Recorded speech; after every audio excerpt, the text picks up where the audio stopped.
this industry is so cutthroat that people will wake up one morning on a random Thursday and be like, nah, she seems like she's doing better than me, so like, I gotta go. Or there's people that wake up every morning that are like, I want to gravitate towards that person because they're doing so well. They must be doing something right. They must be a good person. They must be genuine and authentic and love what they do. And they must surround themselves with good people. I want to know who that person's friends with. Like, there's two different types of people in this world. You always want to go with the second option. I always think, why wouldn't you want to surround yourself with people that are doing great? Because they must be doing something right. They must be doing something right on the personal end as well. It's not all about what people see on Instagram at all.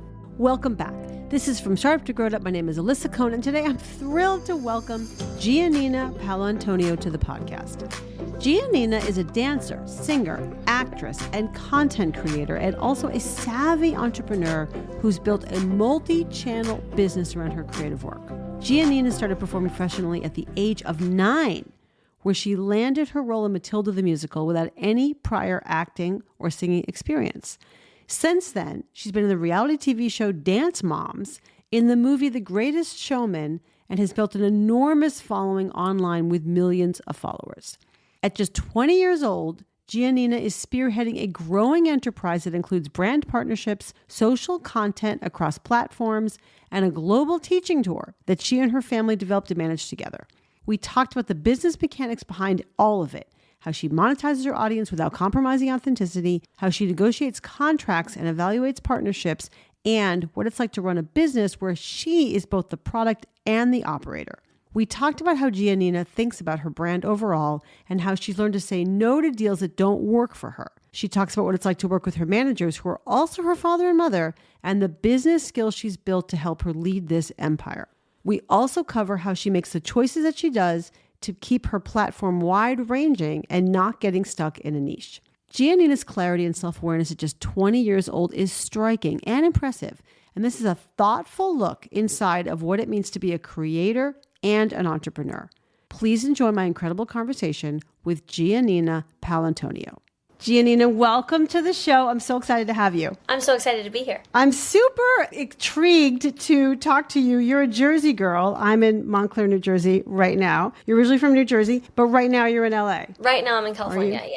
Got it. Well, as I was saying, you're a Jersey girl. You're a multi-talented American dancer, singer, actress, and content creator. You started your career at 9 years old. Oh my gosh. Making your Broadway debut in Matilda the Musical. That is such an impressive and incredible journey. And now you're a creator and an entrepreneur. And so I guess I would ask you, just as starting at 9 years old, how did you get that Broadway gig? Because if I'm not mistaken, you were like a dancer, not really an actor or a singer. Yes. So I grew up as a competitive dancer. My mom's been a dance teacher for like 30 years, so I was born and bred right into it.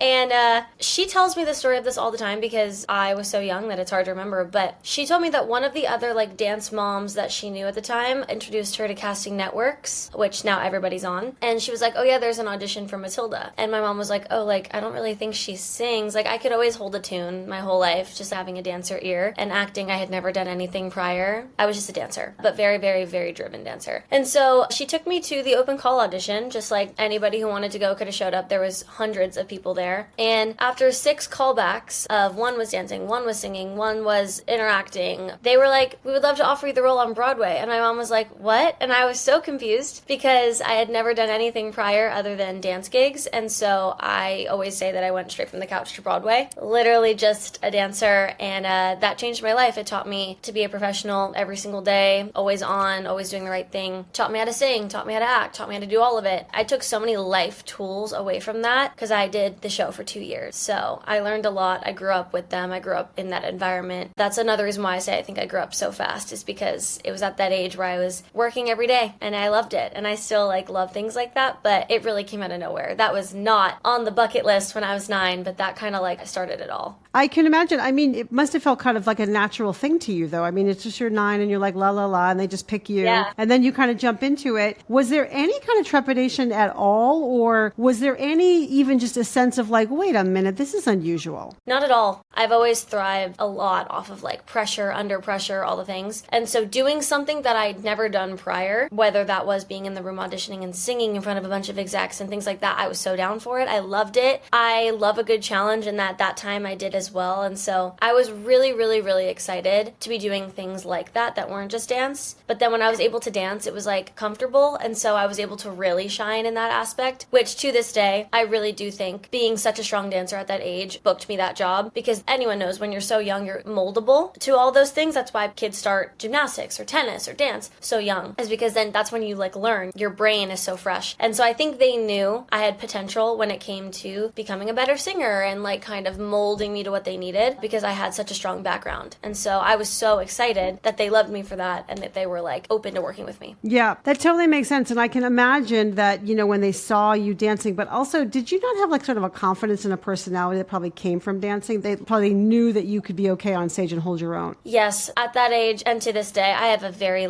I like to say loud personality. And I say that because people love to say loud and it means like obnoxious. I have a loud personality of very bright things. My parents and my friends and family, they've always said that I'm a very bright light, which I don't take lightly. I think that is such a compliment that I like will cherish forever. But as I've gotten older and the more like you learn things about yourself and you look back at things and reflect, I agree with that in a humble way, because at that age too, I was so young to not even realize how my presence and aura was in a room. And I really do think the second that I got into an audition when I was younger, even now as well, I kind of light up because I love working under pressure. And auditions are scary, especially when you're young and you're doing something that you aren't always doing. And so at that age, the second I stepped in the room, like shoulders back, I feel like the sun came out of my hair. You know what I mean? That's kind of how I felt. The adrenaline took over, especially from being a performer. It was like I was performing in front of a room of people I don't know. I was so excited. Yeah. Oh, well, I love that. Well, you sort of then became a performer on this sort of all these new social media platforms. Like you really started with Musical.ly, which got bought by TikTok, and that you went viral and that began your career as a creator. I guess what I'm curious about is like, when did it turn into this vision of like, I'm going to now build my career on social media, on these platforms? Well, I started to gain a huge following in 2020 when TikTok really took off. My whole life, though, I've had an Instagram since the year it came out. My mom, when I was 6 years old, was like, I'm going to make you an Instagram. My dad was so excited for that as well because they both had a name picked out. Like, my entire life has been documented on the internet since I was like 7 or 8. But then when it started to become bigger and bigger and bigger with Musical.ly and then with TikTok, in 2020 is when I jumped on the app as like a daily thing to do, not just for fun. Because I saw everybody else doing it, and I, of course, coming off of the reality show I was on, had the heat. And so I was like, I gotta take advantage of it. It worked in my favor, and for the next like 2.5 years, I was able to make money off of it and make it, you know, like a part-time job. And that's what helped me move to LA. And then from that, I just ran with it. To this day, I'm still running with it. I hope it never ends because my mom's very artistic, whether it comes to making my flyers for me, for my dance classes, or building my room when she comes to visit. She's always been like that. And I've been lucky to have that gift because she's given it to me. And so I love the editing. I love the filming. I love the process. And so it's not work to me. It's so fun for me. And just from there, I learned the avenue that you can go to bring the lifestyle and still make it monetized. And like bring your everyday into something like that. And the best part for me is, yes, I love the everyday stuff, but my dancing and the other side of my singing and things like that, that is also something that my audience is excited to look at and see, which makes my life so much easier because the things that I truly love to do, I can just post my other side of my life that's work, and they also love it, and I still can monetize off making like a business, and it's pretty cool what it's become. It's so cool. Walk us through. I want to hear about the business aspect, but like, you know, you are an influencer, a creator on TikTok and Instagram, and like I've seen your content. I, of course, went down the rabbit hole in your content, and you do a lot of the dance content, and then you do, you know, the makeup, a day in the life kind of content. Walk us through how you think about your shots, what inspires you, how you physically film it. Like, walk us through the details of what that's like. People are fascinated by that. I wish I had details. Everyone asks me this, and I'm like, I have no idea. There is no strategy. There is no plan. There is no, I'm going to set aside 3 hours to film this unless it's a brand deal. Like, for my content, that is mine and solely mine, whether it's me getting ready or it's me at a dance class. Literally none of it is planned. There's no strategic way to do that on my end. I travel a lot. I'm currently on a world tour, so I just film everything I do anyway. I'm the friend that like teaches everybody how to take a million photos because I just love love taking photos and videos. That's another reason why my job is so easy, because I'm already going to take the video and photo, like I might as well just post it. But yeah, even I was at the beach yesterday and I came home with 50 new photos and videos, and I was able to make like a montage of how cute my day was, but none of that was intentional, you know? Right. Like none Just of it was felt actually right. intentional, but it just felt right. I have like It was just you living your life. yeah, it's just ingrained in my brain to film everything. That way I'm able to not just get stuck in a niche, which I feel like a lot of creators do this to themselves, and then years down the line, it comes to an end and there's not a lot of longevity into it, which is because people can get stuck in, oh, I'm a dancer, I'm just going to post dance content. I love that. I love that for you. I love that for me, but you can't just do that because you have to pivot at some point, you know? And so I post my dance videos and stuff, but it's also fun to see me getting ready for my dance videos, or me getting dressed for my dance videos, or what I'm doing in the day before I have to head to dance. There's a way and an angle to go about it so that it's a well-rounded platform of you just singing and lip syncing with your friends, or doing a cute dance video that's just like a TikTok dance, but then I'm also going to do like real dance at the studio later. I've tried, and I pride myself really hard on trying to make it a well-rounded platform. That way I don't get caught in a niche and I don't get stuck. That's a very sophisticated way to think about it. But I have a very tactical question. You just literally pick up your phone and do this like anybody else taking a selfie? Or do you have a more, I'm just doing this to show the video. Or is there a more sophisticated way to do it? Like you have how do you do it? I hold my phone weird, apparently. Everyone says I hold my phone weird when I'm even just like scrolling on it. Everyone has like the pinky dents from like holding your phone. I hold my phone like this. Okay. I film stuff because that's like the pinky dent, but I do that on both sides. I also have a jumbo phone for no reason. I feel like it's so heavy compared to anybody else's because it's the Pro Max. But I just film everything like this. But the one thing I will say I do every time I pick up my phone is I have to clean the camera because it's always smudged, even if I don't touch it. So that's my one thing, is I clean my camera, but then I'll just pull my phone out, and that's about it. But you do it like facing you selfie style, or you do it like this to show this camera, the high quality camera? So whenever I'm filming other things, I always do the normal camera like this way. I film like this. Right. I'll never do 0.5 normally if I'm like filming a dance video or something like in my class, because the quality isn't as good. So I'll film like this, facing like normal. But if I'm doing like something where I'm trying to film myself, a lot of the times if I'm filming myself and it's like a day in the life video where I'm like, there's different locations and stuff, I make it 0.5 and I go like that, you know what I mean? And I switch it. But other than that, if I'm doing like a selfie video, like just lip syncing or with my friends, I'll just kind of hold it like this, facing me. Hold it like that. Wow. Just a little up, maybe to make the hair look good.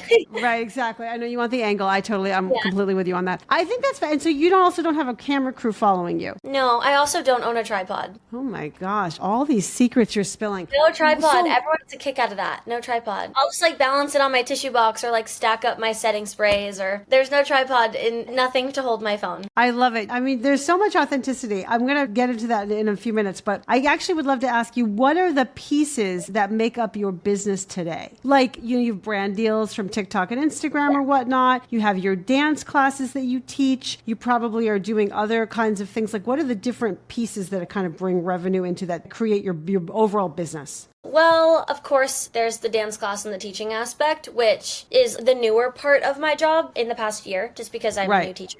Yeah, tell everybody about that. Tell us about that part where you're a teacher. Yeah, so I've obviously been a dancer for like 20 years. I just turned 20. I've been dancing since the day I was here. And I never thought I ever wanted to be a dance teacher, only because we're choreographer, because my mom is a dance teacher and I just grew up with her as my teacher. And so I never saw what she did and was like, no, like I don't think that's for me. I love being like the center of attention on the stage and like the one performing. I don't think I would ever want to be the BTS. And I stuck with that heavy. I was like, I am going to stick to that. I don't want to be a teacher. Even though people were like, why don't you teach? And I just was like, oh, I don't think it's for me. But about a year and a month ago, it's been a little over a year, I had a studio, which was one of the biggest studios in LA right now, Millennium, and has been for so long, Millennium and Playground. I had Millennium reach out to me to try to sub a friend's class, and I was like, oh, I'm not really interested. And then they kept coming back, and by the third time, everyone around me was like, just say yes. Like, we're so over you saying no, like, just say yes. So I was like, okay. But all my friends around me were like, we've been waiting for the day that you said yes. We all are so excited. And so I said yes, and from that day on, it was a sold out class. I had then had a slot like 3 days later for every single week. I'm still doing that. I teach tomorrow every Wednesday.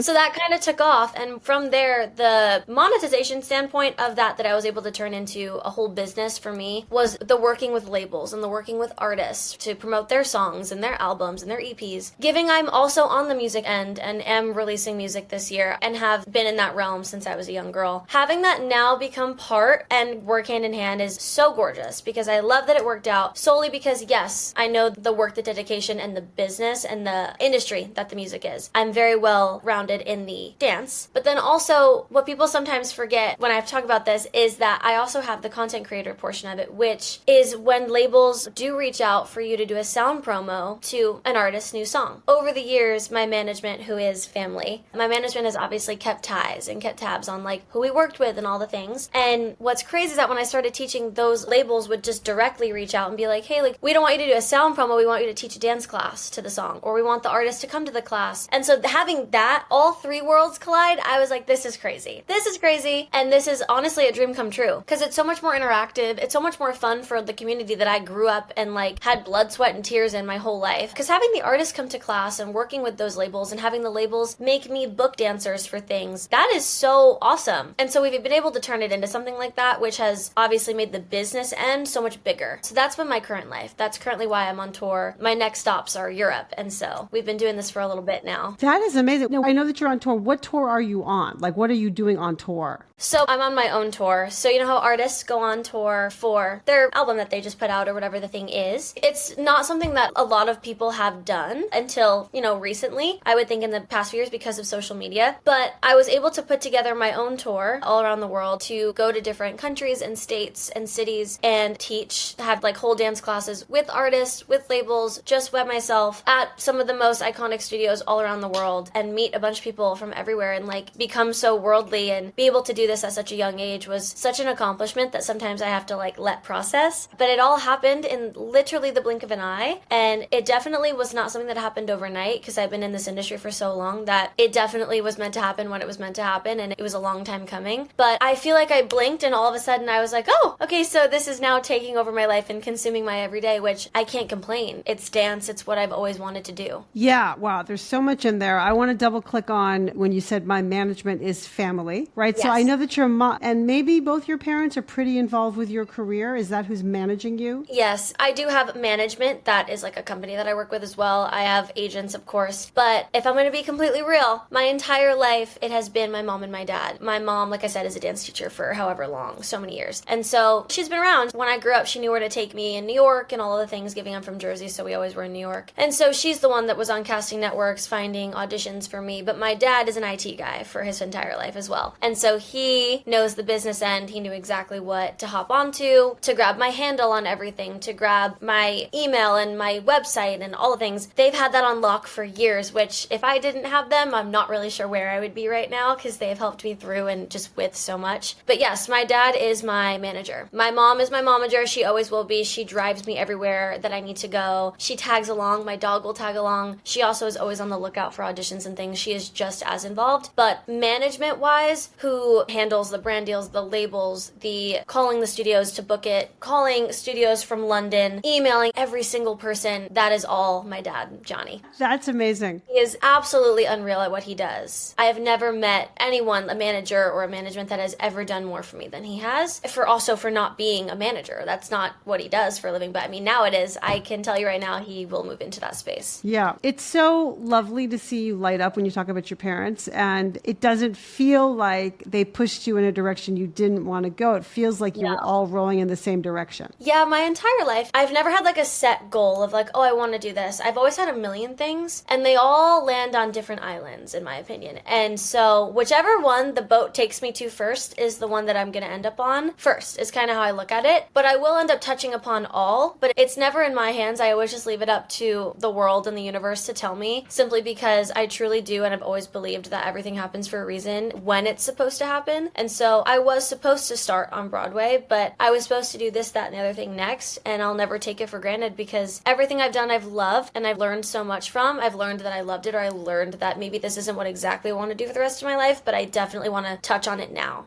Totally. I think it's so fascinating the way you really talk about it. It's like organic, and it sounds like this tour came together a little bit also organically. Like you said, you didn't have a North Star, but like probably some things had to come together like from your dad or from other suggestions from other other people, and then it kind of like evolved. Can you tell us, like, break down how this tour happened? Because it is very unusual. Yes. So the tour happened, it wasn't planned at all. Wasn't supposed to happen at all. When I started teaching last July, I think, like a year ago, July, August. And so I want to say 6 or 7 months into teaching, it started to build. Everything started to build from the second I started teaching, but it really started to build to the point where I had different countries and different states reaching out over email, wanting me to fly me in and teach, which was bizarre to me. I forget social media is a bunch of eyes from all over the world. I forget that sometimes, and I'm like, I can't believe you know who I am. That's crazy. And it always will be. So they started reaching out asking, oh, like, we want to fly her out to teach in London or in Belgium or in Texas. And so my dad, of course, was like, yes, let's set it up. And so he started emailing and doing all the business things and obviously asking my permission if I wanted to and what the rates are and all the things like that. Once again, when you don't do something and you've never done something before, like, they ask you what your rate is, or they ask you what hotel you want to stay at, or they ask you what you want to teach, and you're like, wait, hold on, I've never done this before. Like, I have to think about this. Like, let me talk to my parents. Like, I have no idea. Or they say, let me talk to my team, which is my parents. And so all of those things had to come together, and we had to, like, make decisions. They were obviously big decisions and they were scary, but we did it. We managed. And I made an Instagram post of 19 slides, and the front cover said, it was a picture, like a dance picture of me, and it said, like, GiaNina's World Tour for 2025. My mom is I like to call her the best flyer maker ever. She does all my flyers for me. She went to school for graphic design, and so she's so good at everything. And so she made all of my flyers, but these were flyers for every single slide was a different state or country I was going to. And so there was 19 of them. My parents were so on me about posting it. They were like, post it, post it. Like, this is not normal. You are only 19 at the time, and this is going to turn into something crazy. Like, post this so people see where you're going. I posted it at like 7 p.m. on a random Tuesday night, and within an hour, my dad called me and he was like, I've gotten 50 emails from all around the world of people wanting you to come and teach. This is crazy. And over those next 3 days, it got more and more and more, like, I would say probably hundreds of emails. And from there, my dad was like, okay, we have to take that post and make it a bigger thing. And so then we started to kind of get together and make it a whole entire tour. And I was like, this is crazy. And so it started in April of this past year. I started it in Australia. I was in Australia for like 2 weeks, and the second I came home, it hasn't stopped since. I've been on the road for so long, and I love it. It's definitely hard at times. Obviously, you're not home, but it's been what a ride. But yeah, so we made another post about all of the international stops and then all the in-state stops, and it's just become this entire thing. But that was not supposed to happen. We were just posting it to let people know where I was going, and then it turned into an entire tour simply because people saw that I was going to travel. Yeah, I mean, to say the obvious, it's so entrepreneurial. It sounds like you had like a few tent pole things, like we'll do this and this and this, and then you had your 19 slides saying, I'll be here, be here, be here. And then it sounds like once you kind of announced your tour, quote unquote, people almost validated your tour by saying, oh, while you're nearby, come and teach at our studio, or while you're nearby, do this thing or in-person thing. And that's how it turned into a more robust world tour. But it's like you kind of threw it out there, and then the market, if you will, spoke to you. Yeah, they definitely grabbed it the second they saw it, because I didn't think it was anything crazy at all. I was just like, oh yeah, I'm going to travel a few times, but they literally latched onto it and were like not letting it go. I was like, okay, then this is my life. Let's go on tour. Let's go on tour. Amazing. And you said this and you're processing this, and I really want to like double click on that. You're 20 years old. Now you're on tour. You've been in the light,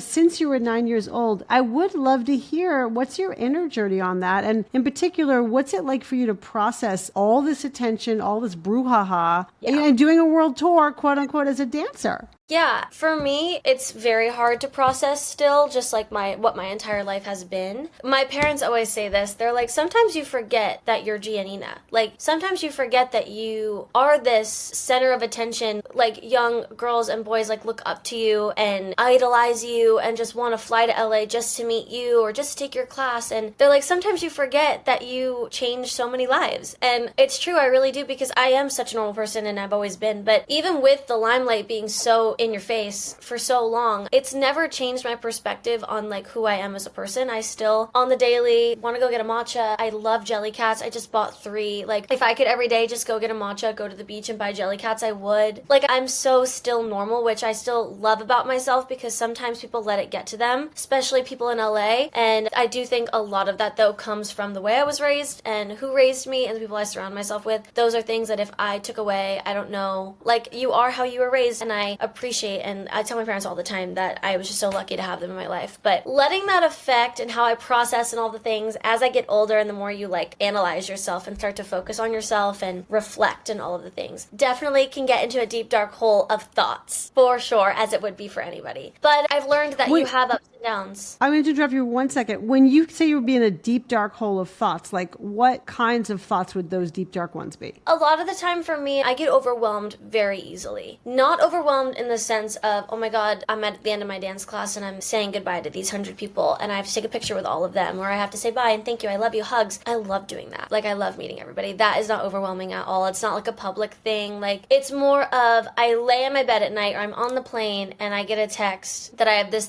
and this to do, and I only have 3 days to do it. Amongst, I still have to come to LA and teach. I still have to have writing sessions. I still, like, probably should get my nails done because I'm gonna leave again and they don't look great. Or I would love to get a massage because I'm a dancer and I dance 24/7 and my body hurts. Amongst the things that I'm trying to, like, keep myself well, like my well-being, because they always say when you dress good and you look good, you feel good, is the same way as if your house is clean, you feel better. For me, it's, I struggle with that. I get overwhelmed with, I have to do all of these things for work, but I don't really have a lot of time to make my bed, or do all my laundry and put it away, or do the dishes and put them away, or maybe cook a meal at home, or a big one on putting my laundry away. Can't do that one. Struggle with that one because my suitcase is always full and I have no energy when I come home from doing all that to, like, put it away. Those are the things that I get overwhelmed with. Also, just the fact that I'm just turned 20. I want to, like, go out and go to the beach and, you know, just be I like to call myself a kid still. Like, just be a kid, just be a person. And so I get overwhelmed with things like that. Less about work, more about how am I going to make it all fit and all timing work out. And that's what I mean by deep dark hole of thoughts, is because I stress myself out to the point where I think about the things that I have to do and I shut down. And that's something I'm trying to work on, which I think I've gotten much better with. Because of this tour, it pushes you so hard into so many different directions that you just have to figure it out. And at the end of the day, everything will work out the way it's supposed to. And so I just always say, you know what? That pile of laundry is going to sit there for 2 weeks and I will get back to it when I get back. You know what I mean? The flowers that are dying in my living room, I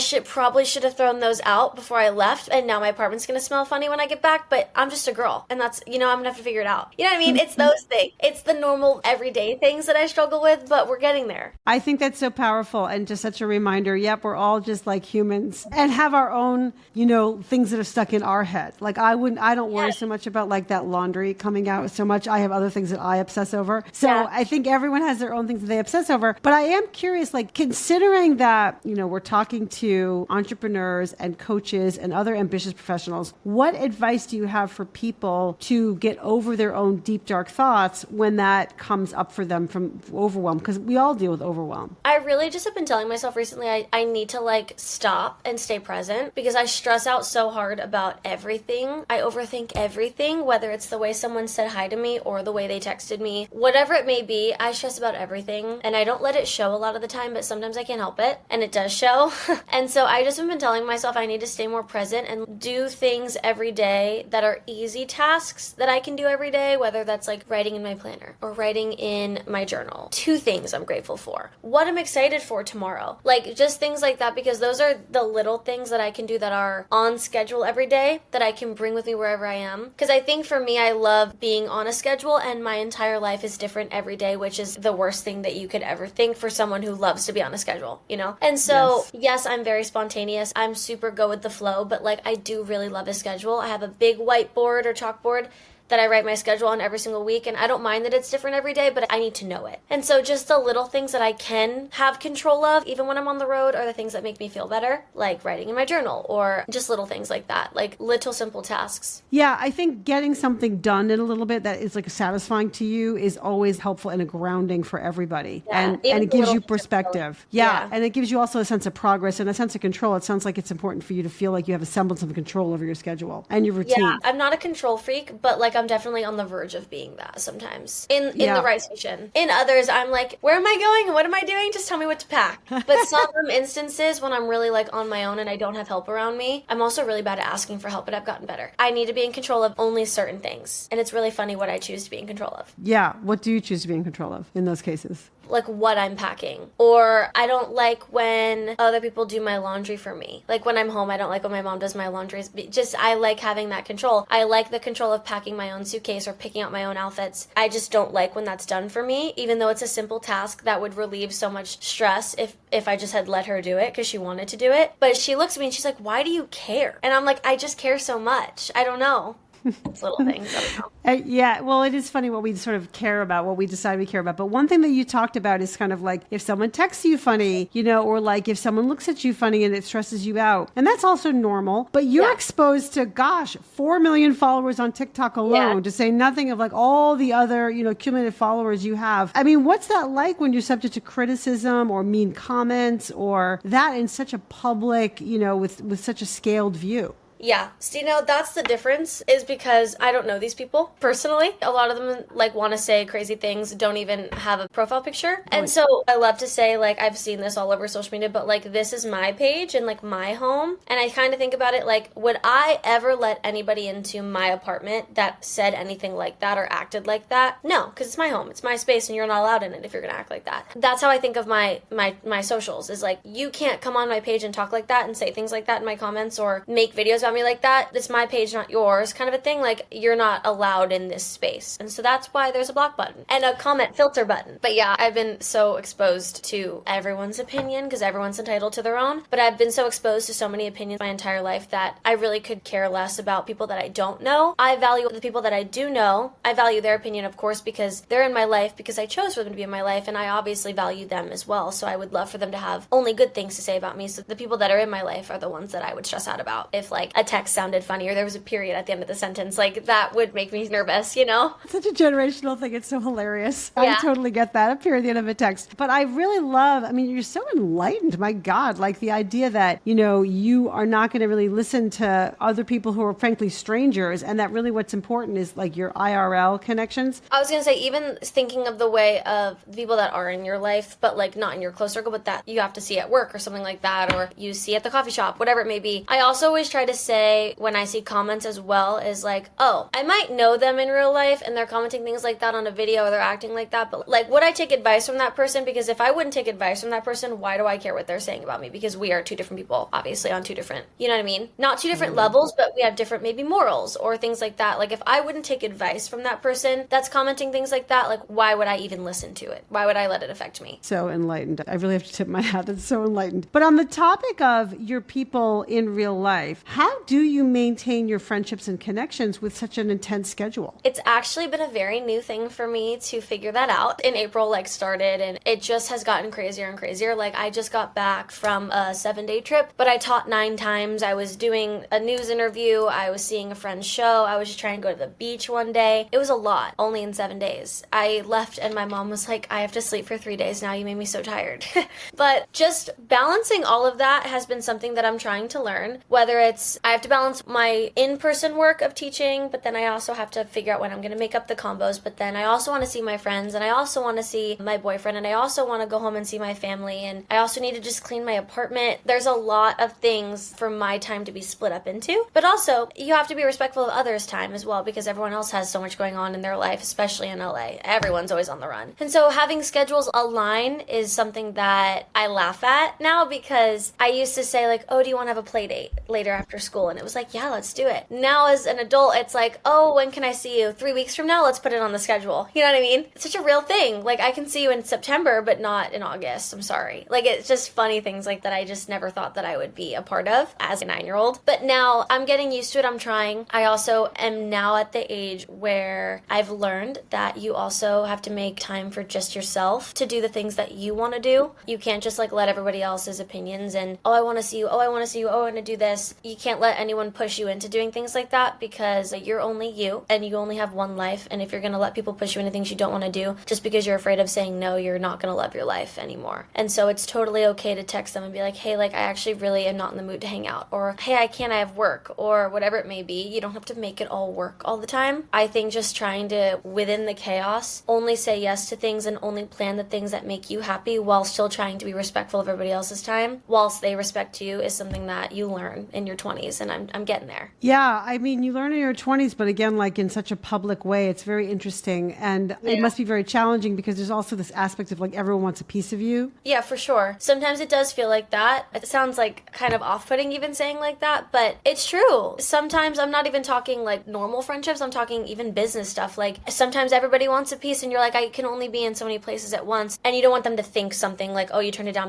but no, it's because my heart is really pulling me to this, or I had this planned first, and so I really apologize, but I hope we can make it work in the future or something like that. But that also relays into real life as well. Sometimes you feel like you're being pulled in 8 different directions. If you haven't seen some of your friends in a while, it's like, oh, I would love to see you all maybe at the same time, you know? Yeah, finding ways to do that. When, you talk about business, of course, and business relationships, what are some business skills that you feel like you've learned in the past few years that maybe surprised you, or you didn't know you were going to have to learn those skills, or you're surprisingly good at? What are some business skills that crossed your mind? Well, I definitely now know how to like negotiate things. Obviously, if someone wants you to do something, but you're like, oh, well, I would rather do this tit for tat. It's very 50-50 of someone bringing you on to do something, but if you're going to bring me on, I'm going to do the thing that I do best or do what I love. Like we might have to like change that a little bit. So negotiating anything along the sorts of business wise, but also negotiating rates and the monetization of it. It's always approved by me, and if not approved by me, made up by me, or like my team obviously knows my rates, but for anything across the board, absolutely anything, dance related, content related, whatever it may be, I've learned to negotiate. And I think over the years, it's been fun to see and learn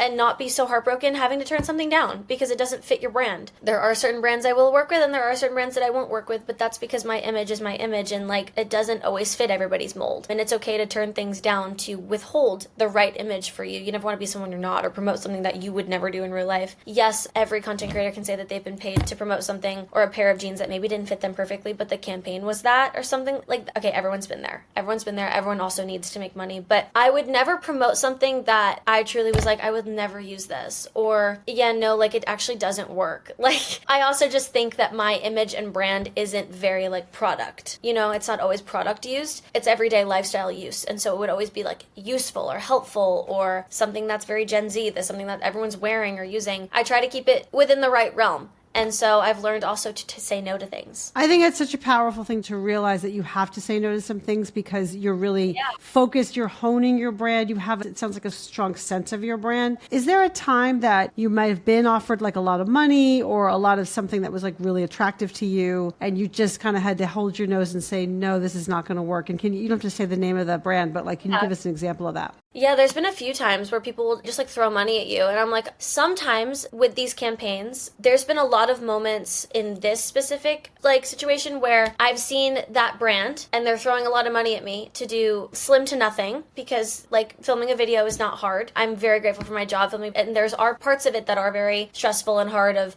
making it right, and maybe like the questions and answers you're gonna get back from the comments and things like that. There are very difficult things to being a creator, but filming the video itself, not hard. And so I always will say more than grateful to do that for sure, because the amount of money that come into this business, this industry is crazy, the content creator industry. And so there's been instances where a brand will come and say like, oh, this, that, and the other thing, but I will look and be like, I don't really love the creators that you're working with, that I would be a part of the campaign with. Whether it was like we had to do a conjoined thing, or I just see that a different creator has been promoting them and is obviously in another campaign with them as well. Sometimes I just don't want to be associated. And that's also another situation that I learned, is that you don't always just say no because it doesn't fit your brand. You also say no because you don't like the people surrounding the brand. And that is something that I had to learn, and that's something that I was taught by my dad, is because a lot of things are guilty by association. A lot of situations happen and people get dragged down because you're guilty by association. And that goes with anything, not even business related, that goes with real life too. And I always took that and thought about it with, yeah, I love this brand, but if they're going to work with people that I know things about, don't like love, or don't like what they post, and it's just like not the right image that I want to be aligned with, what if one day we end up doing a group shoot for something, I don't want to be associated. And so those are moments where I've had to turn something down where it might have been a lot of money, or it might have been a long, year-long deal that could have brought a lot of money. I am truly in this for no money. I would be a content creator even if money wasn't involved and I had a normal job at one of my favorite stores.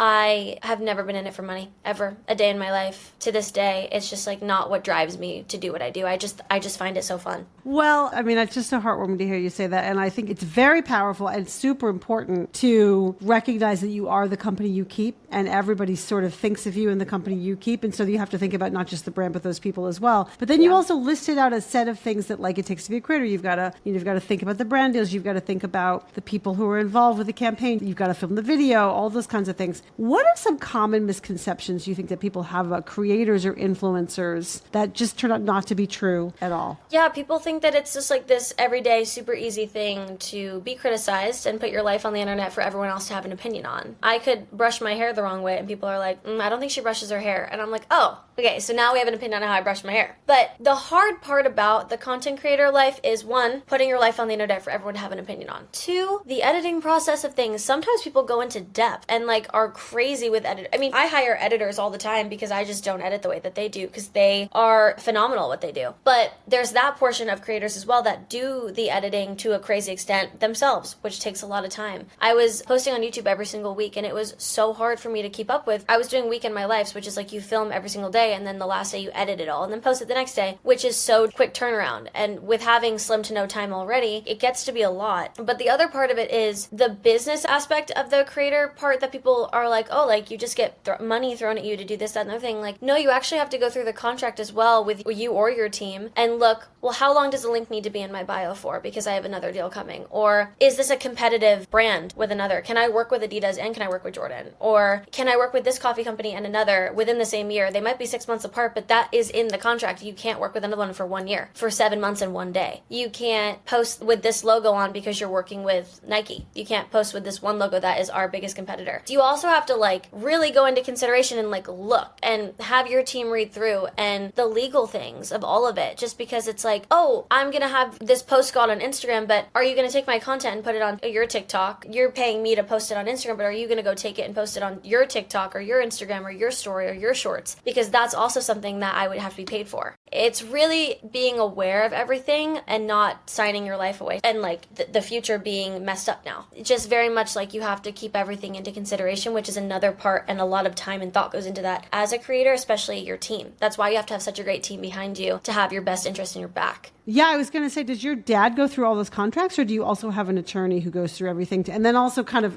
reviews with you? Here's what you can do, here's what you can't do. Yeah, if there are any crazy stipulations, my dad will be like, listen, you can't do this. Do you still want to do it? Kind of things like that. But of course, we have legal with us as well, but he's the one doing it. It does a lot of people definitely would not kind of recognize that for no, sure. Some people forget that. Yeah, that makes sense. Some of what you just talked about is like you hire editors, and of course you have the relationship with your dad and your attorneys. Do you consider yourself you're managing other people, and what's that dynamic like? Having a lot of moving parts is stressful at times, just because it's like, oh, I filmed the video, but I sent it to one of my editors to edit, but it's like there has to be a deadline so I can send it to the brand on time. All those moving parts are still in the works of becoming more smooth, just because every day you're growing. Every day things change. Every day a contract changes because you learn something new. And so I wouldn't say that it's me managing other people, but it's definitely a thing that I've had to learn with, like, you can be punctual and you could be on people to do it on the right time and do exactly what you want and send the note of details and edits and things that you want. That's me definitely managing and being picky, because I totally am. But at the same time, the more you work with your editor or the more you work with a brand, they start to know you better. And that goes with anything. The same way, if we talked for 3 hours, I would know you better. It's just getting to know that person and like the style that they like or the food that they like or the brands that they like. That's where like the managing comes in. Yeah, I think so. But also, you have to obviously be prescriptive on like this thing needs to come back on this deadline, and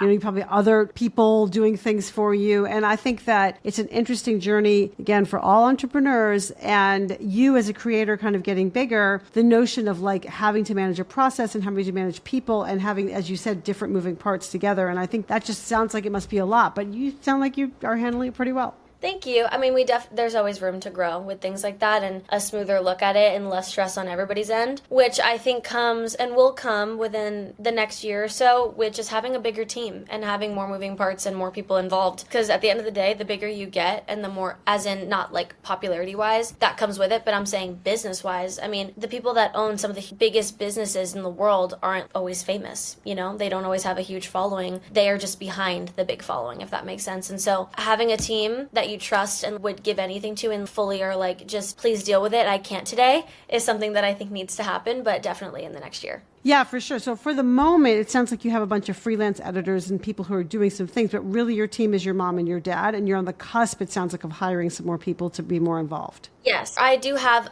management and agencies that right. also help with auditions and things like that, but the heavy lifting of the everyday is within family, which can also be stressful because they're also just your mom and your dad, you know? And so if I'm stressed out, they're definitely stressed out, and I don't need them stressed out over little stupid things or just me getting to the airport on time along with the contract that they just read. And so I'm excited for when a little stress is lifted off everybody when it comes to the point where I do have to have like 5 other moving parts. Right. I can imagine. Who are your mentors or role models in this space that you really look up to and you think that they're managing their career and their lives in a way that really speaks to you? Well, someone that I look up to on a personal level is Tate McRae. And I look up to Tate because she started out as a dancer. Another person I always looked up to was J-Lo because she started out as a dancer. And she walked into the acting and the singing and it took over J-Lo's life. And now she's J-Lo. And she'll forever be iconic, you know? Like, that's just someone that I've always loved and idolized, especially being a dancer first. But Tate McRae I also have a lot of respect for because of the way that she shifted her career. Because she was one of the best dancers in this industry for so many years and still is. But she shifted and she did what she's been doing since she was a little girl, which was singing, and took it. And when she was on So You Think Kids, she kind of like debuted that a little bit. And over the years of just putting her life on the internet, it took off. And I mean, from someone who's not like a friend, like mutuals, of course, we've definitely crossed paths, but someone from a social media standpoint of watching her, even in real life, I'm not even like her everyday friend, but I'm so proud. And it's like saying you're so proud of someone that you're not friends with is such a funny thing to do. She's only 21. Like, I'm so proud of her just from being a viewer and a fan, you know, like not even like a friend,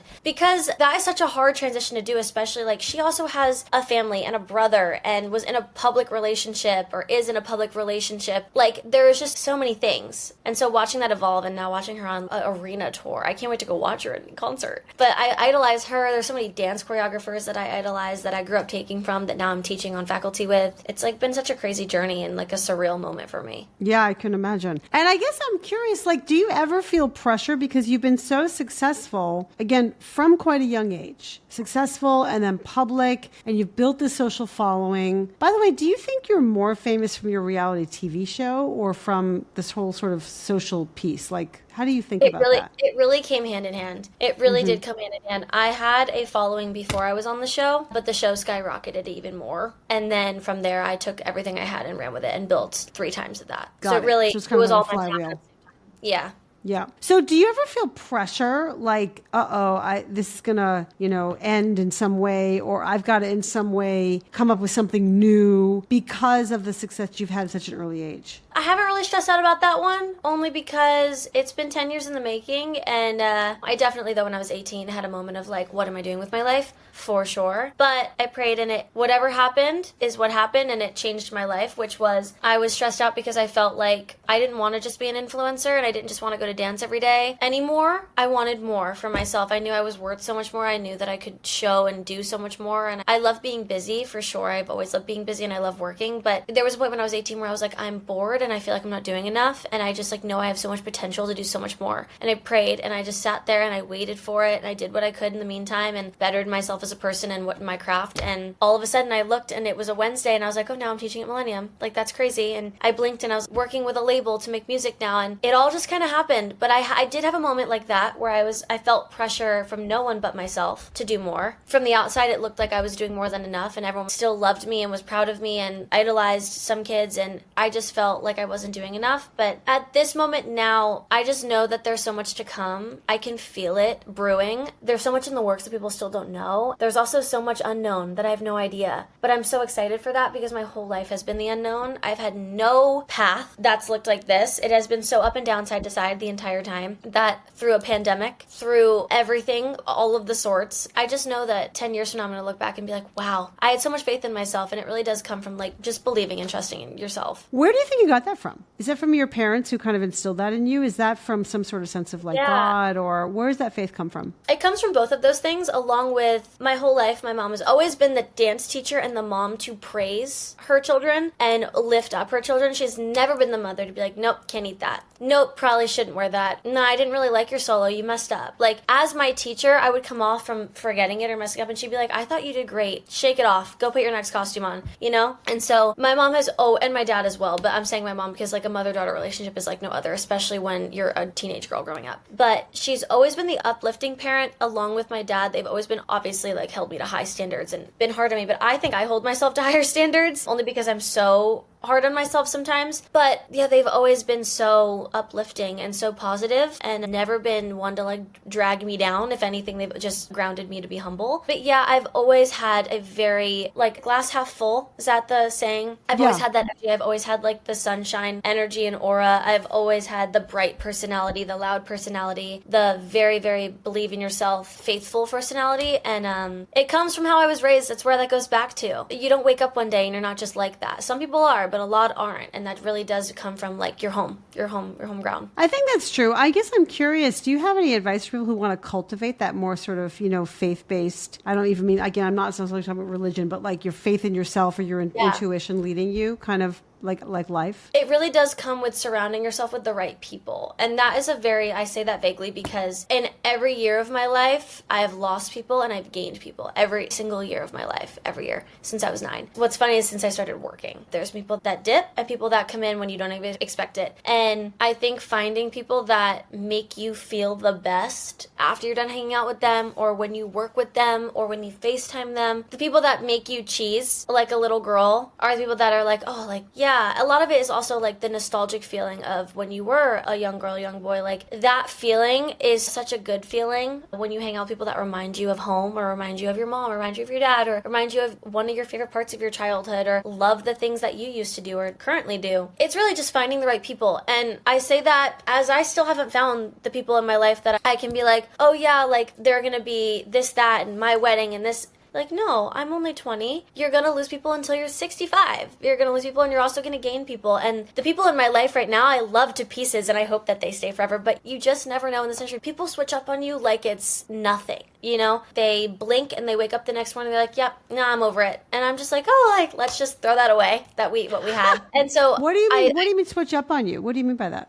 This industry is so cutthroat that people will wake up one morning on a random Thursday and be like, nah, she seems like she's doing better than me, so like I gotta go. Or there's people that wake up every morning that are like, I want to gravitate towards that person because they're doing so well. They must be doing something right. They must be a good person. They must be genuine and authentic and love what they do. And so they must surround themselves with good people. I want to know who that person's friends with. Like there's 2 different types of people in this world and you always want to go with the second option. I always think, why wouldn't you want to surround yourself with people that are doing great? Because they must be doing something right. They must be doing something right on the personal end as well. It's not all about what people see on Instagram at all. Half the time it's not even real. You know what I mean? So like Instagram is a highlight reel, but if people are genuinely happy in real life, like I want to hang out with you. I want to have a good time. Like let's go country line dancing. Let's go to dance together. Let's go to Denny's together. Like I'm so down. People are forever going to come in and out of your life, which I've learned, and you just have to take it with a grain of salt because the people that are meant to be in your life will not leave. Very wise and again, very grounded, I have to say. GiaNina, like you are so positive. You have so much sunshine and you obviously have such I just want to say like, wise beyond your years perspective. But what I also know and what you know is that careers and lives have ups and downs, and your career as a creator and as an artist, I'm sure has had ups and downs. Could you describe like one of your highest highs and maybe one of your lowest lows and how you got through it? Well, some of my highest highs have been just some of my accomplishments, but also some of my highest highs have been when I learned to drive and when I got my first apartment or when I got my other apartment for the first time that I lived alone. I moved out at a very young age. I've lived in 3 different apartments starting when I was 9 until now that were my own, along with like I love going home to New Jersey and like being in my home. But some of my highest highs have been those simple things of, yes, of course, when I got the slot and like being on tour and being on Broadway and touring with this person and this commercial, but also just learning how to drive or living on my own for the first time. Or I drove to New York City for the very first time by myself the other day and like walked around and went to work by myself. Like that was a huge thing. That was a big accomplishment. But also the year that I turned 18 was a huge year for me, but it was also probably the hardest year that I've ever had to go through in like my personal life. It was the first time I ever experienced what it's like to be depressed. I had no idea that I even was at the time. I just didn't know what it was like to be sad because I thankfully, gratefully, growing up didn't have any like crazy traumatic things happen to me. But the Of course, the year that I'm legal, like the year that I'm an adult, it all hits you. And yeah, me living alone, such a big accomplishment, but it also was something that broke me a little bit because of what I was going through in my personal life. I felt alone, felt lonely. So the year I was 18, I went through a lot. The year I was 19, I went through a lot. I lost someone in my life, a friend of mine that I thought was just gonna like be in my wedding, like things like that, you know? The personal ups and downs are worse than the work ones, truly, because I take the people in my life to heart, like ride or die. And so there's always gonna be up and downs with work, but also if you are okay as a person, that's all that matters. My parents say it all the time, if you're going through it, you can't do it anymore, it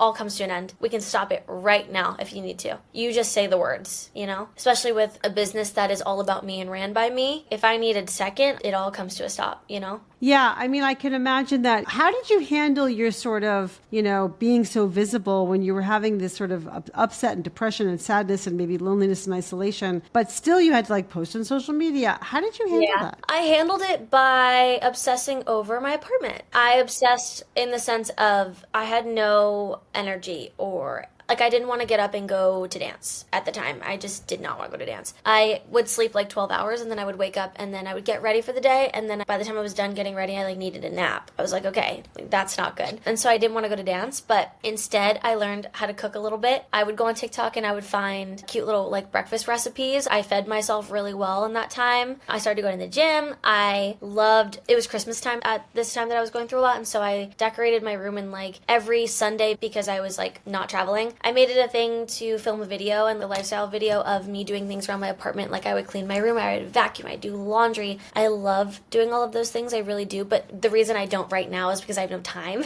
But at the time, I had all the time in the world because I was so okay with being by myself and like just doing all of those things to make myself feel better. And that's really what did. It was like cleaning my apartment or building something or doing an arts and craft or coloring, or I was scrapbooking a lot at the time. I'm a very artsy girly and so I love doing things like that. I can see that.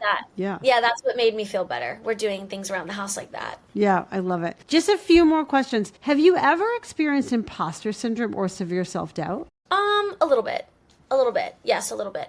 I have experienced the self-doubt portion of it with, I was really nervous to start teaching or like singing in front of a bunch of people I used to be really nervous to do. Or when I first started teaching, I was terrified because that's just something so new. It was never I can't do it. It was just like, I'm really freaking nervous to do this. But I just always had to be like, you can't stop it from happening. It's going to happen. So just do it. So just do it. Just get it over with. Just do it. And if you don't like it, you don't have to do it again. The same way that people are like, just try the food because you don't have to ever eat it again. But it's good to know if you're allergic to it and it's good to know if you don't like it. It's true. And so I don't know exactly what imposter syndrome means, if you could explain that to me. I've heard it a few times, but no. Right. Imposter syndrome is the feeling that you will be found out as a fraud, that you've accomplished everything in your life because of luck and your luck is about to run out. And it turns out that a lot of people have experienced imposter syndrome in their lives, but actually it turns out that high achievers, high performers are even more susceptible to imposter syndrome.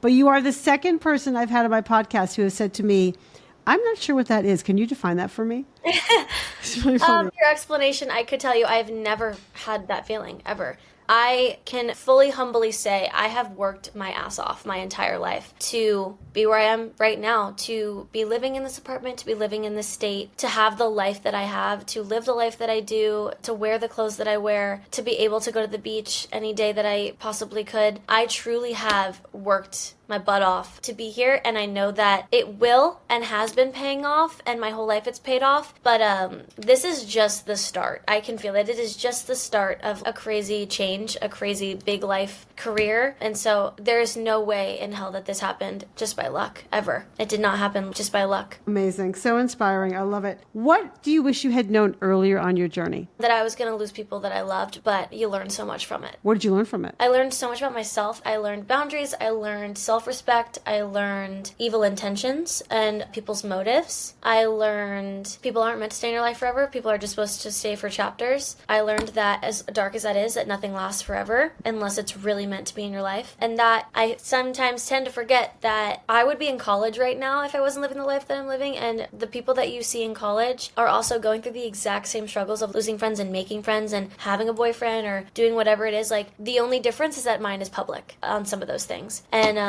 I have to give myself grace because I'm only 20 and I only know so much and I only can learn so much at once and handle so much at once. And another thing I wasn't expecting is, excuse my language, but how shitty people can really be in this industry. It is so cutthroat and people really only look out for themselves. And I saw a quote that said, some people never clap for others and they wonder why it's never their turn. And I couldn't actually say that better, because the people that will not clap for others and then wonder why it is never their turn are the people that I giggle at. Because if you really just thought about that and that was said to anybody, you really think to yourself like, damn, that's a good saying. That's really, no, it is because it's true. It is because it's true. It's probably like this in other industries as well. Like in just a normal day-to-day, you work like a business job, people are just as bad, but there's such a group of people in every aspect of life that you're going to be like, I am just nothing like you. But then there are people that you're like, wow, I want to be so much like you. And you really just have to choose the right one, because the right one, like I said, you're guilty by association. If you are with somebody that has a bad rep or isn't, you hear and you see the things that they're doing, if you surround yourself with that person, you turn into that person. You are immediately put in the same bucket as that person. And so not only being public all the time with everything and my life being on the internet, like I look on the bright side of everything and it always bites me in the ass, but I truly have to be reminded by my family, my friends, like this is what they're doing, just be aware of it, because you don't want to be associated with that or anyone in the realm of that bucket, because then you're associated just by standing next to it,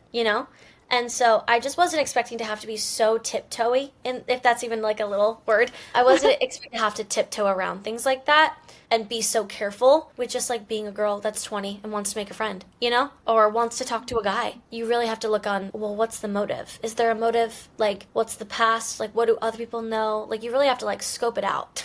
Yeah, wow. Who wants to scope somebody out? Like, no one wants to do that. I don't want to do that. I just want to be a friend. Like, I don't want to scope you out. Like, that is not the vibe at all. Totally. You just said so many powerful things, but it's so true that your whole life plays out publicly. So yes, you're going to run into that kind of ulterior motives, as you just said. But also, I just want to say that expression again. People don't clap for others and they wonder why it's never their turn. That's powerful. Well, that's powerful. Yeah, it's a good one. It really is. Last question, GiaNina, what advice do you have for other founders and creators as they embark on their journeys to grow into leaders? Stay true to who you are. My brand and my business and everything I've ever done has been nothing but authentic. And whether that is something that's niche or something that is unusual, like just something that nobody is doing as a trend, it doesn't have to be the trendy thing to do. But if you're passionate about it enough, you can make it anything. It's just like magical to see what everyone's career and like life could end up looking like. But I truly do always say like the most authentic people are the most successful, because there's nothing you have to fake, because you can't fake things forever. My mom has always told me this, but people can't withhold a persona forever because it's not who you are. One day you're going to give it up.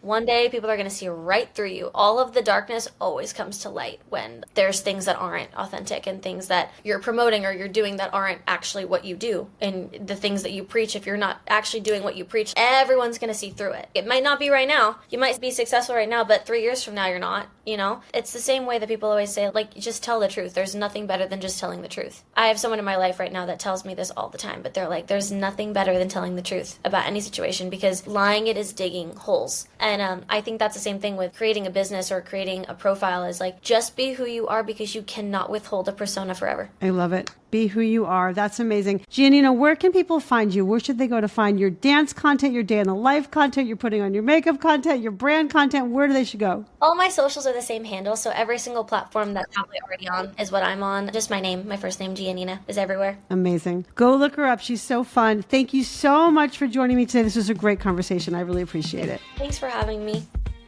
Thanks for listening to From Startup to Grown Up.